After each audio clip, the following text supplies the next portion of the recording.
नमस्कार विद्यार्थी मित्रांनो, UGCने खूप मोठा निर्णय घेतलेला आहे।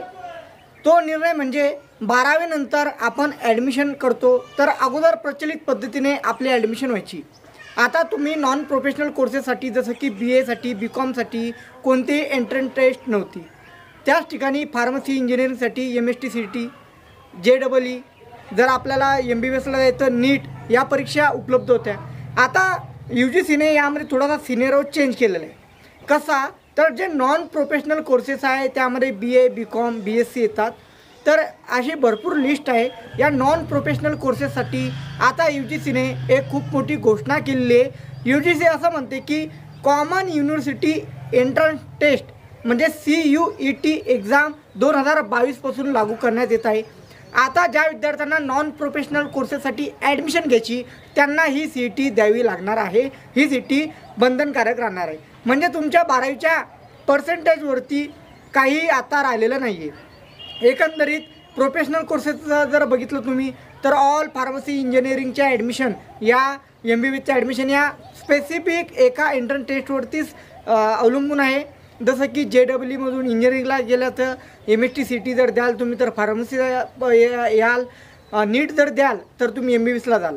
तर हे जे प्रोफेशनल कोर्सेसच्या एक्झाम आहे या जशाच तशाच राहणार आहे। यावरती कोणतीही दगा येणार नाही आहे, या बंद होणार नाही आहे। मात्र जे नॉन प्रोफेशनल कोर्सेसच्या ॲडमिशन अगोदर 12वीच्या पर्सेंटेजवरती चालायच्या त्या आता राहणार नाही आहे। त्यांना कॉमन युनिव्हर्सिटी एंट्रन्स टेस्ट ही एक्झाम द्यावी लागणार आहे। ही 13 लँग्वेजमध्ये ही एक्झाम राहणार आहे। म्हणजे तुम्ही मराठी या भाषेमध्ये सुद्धा देऊ शकता, गुजराती भाषेमध्ये देऊ शकता। तर वेगवेगळ्या 13 लँग्वेजेस यामध्ये आहे। या टेस्टचं जे ॲप्लिकेशन फॉर्म आहे ते एप्रिलच्या फर्स्ट वीकमध्ये निघणार आहे। विद्यार्थी मित्रांनो, UGCचे चेअरमॅन जगदीश सर यांनी खूप मोठी ही आपल्याला माहिती दिली आहे। यांचा थोडीशी बाईट मी व्हिडिओच्या एंडिंगला सुद्धा ॲड केलेली आहे, ती नक्की बघाल। बिकॉज आपले जे लहान बहीण भाऊ आहे त्यांना जर एखाद्याला कोणाला नॉन प्रोफेशनल कोर्सेसला जायचं असेल तर नक्कीच हा व्हिडिओ खूप जास्त इम्पॉर्टंट या विद्यार्थ्यांसाठी राहणार आहे। तर असं या एक्झामबाबत खूप मोठं मत तयार झालेलं आहे आणि UGCने खूप मोठा निर्णय घेतलेला आहे। हाई स्कोर्स इन योर +2 वो तो ख़त्म हो जाएगा। और दूसरा है, आप मल्टीपल एंट्रेंस एग्जामिनेशंस लिखने का ज़रूरत है ही नहीं। एक सिंगल एंट्रेंस एग्जामिनेशन आप लिखना है, CUET common university entrance test. और ये एंट्रेंस टेस्ट में हम स्टूडेंट्स को 6 डोमेन सब्जेक्ट्स में टेस्ट लेने के लिए हम प्रोविज़न प्रोवाइड किया। एक लैंग्वेज टेस्ट है और 6 डोमेन स्पेसिफिक सब्जेक्ट्स हैं और एक फॉरेन लैंग्वेज टेस्ट भी लिख सकते हैं। So there are going to be lot of options to the students and it's a much awaited student friendly reform that UGC is introducing.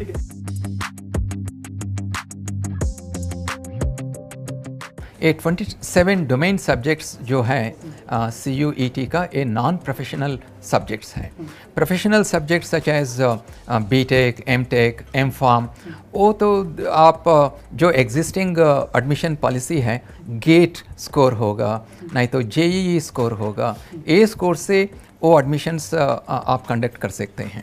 लेकिन नॉन प्रोफेशनल प्रोग्राम्स जो है इसको हम कह रहे हैं ऑल 45 सेंट्रल यूनिवर्सिटीज़ में ये मैंडेटरी है कि CUET स्कोर को यूज़ करके एडमिशन करना है।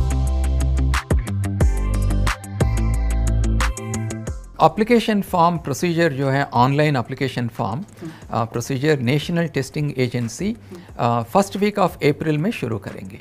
और CUET को हम जुलाई फर्स्ट वीक में कंडक्ट करेंगे। रिजल्ट्स तो जैसा हम JEE को रिजल्ट्स अनाउंस करते हैं, नीट को अनाउंस करते हैं, कपल ऑफ वीक्स के बाद after 2-3 weeks results will come. Syllabus भी NTA अनाउंस करेगा इसका वेबसाइट में।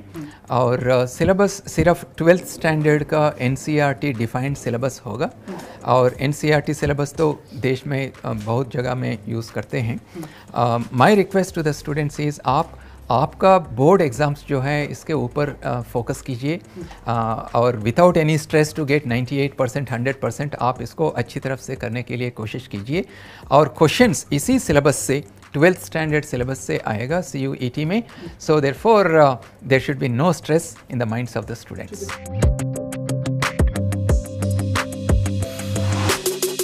कुछ लोग कह रहे हैं अब बोर्ड मार्क्स को क्या होगा, स्टूडेंट्स बोर्ड्स को नेग्लेक्ट करेगा. ऐसा नहीं होगा, बिकॉज CUET स्कोर पे एडमिशन होगा, लेकिन अलग अलग यूनिवर्सिटी बोर्ड एग्ज़ाम्स का एलिजिबिलिटी क्राइटेरिया रख सकते हैं.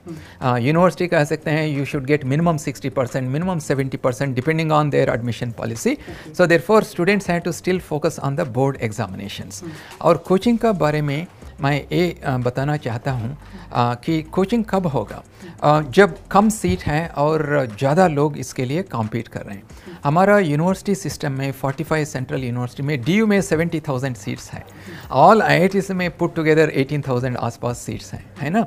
तो पूरा 45 सेंट्रल यूनिवर्सिटीज़ में पूरा सीट्स मिलके कुछ लाखों सीट्स हैं. सो इसलिए कंपटीशन इतना ज़्यादा नहीं होगा जो आप देख रहे हैं नीट में, JEE में. उसीलिए कोचिंग का कोई ज़रूरत नहीं होगा. आपका बोर्ड एग्ज़ाम्स जो है इसको आप अच्छी तरफ से पढ़िए और CUET में पार्टिसिपेट कीजिए. CUET आने के बाद कट ऑफ 98, 99 रखने का ज़रूरत नहीं है, नहीं पड़ेगा, because admission is going to be solely based on CUET score. तो कुछ परसेंटेज तो रख सकते हैं एप्लीकेशंस को कम करने के लिए, एडमिशन प्रोसेस को अच्छी तरफ से कंडक्ट करने के लिए. जैसा अभी भी कुछ यूनिवर्सिटीज़ में JNU में है, आपको 55% आना है. If you are a general candidate you have to get 50% if you are a reserved category.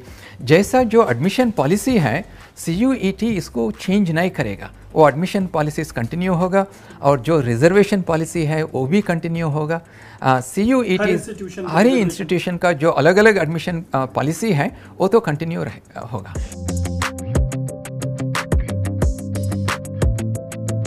सो ये मेरा इच्छा है कि, और ये मेरा होप है कि हर एक यूनिवर्सिटी हमारा कंट्री में ये CUET के इस CUET स्कोर्स को यूज़ करके अपना UG एडमिशन्स को करेंगे.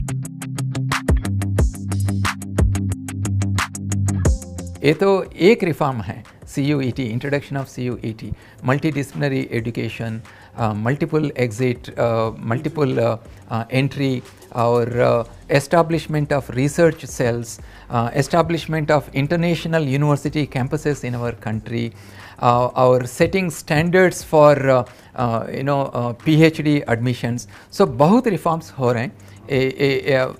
One by one we are implementing these reforms across the country.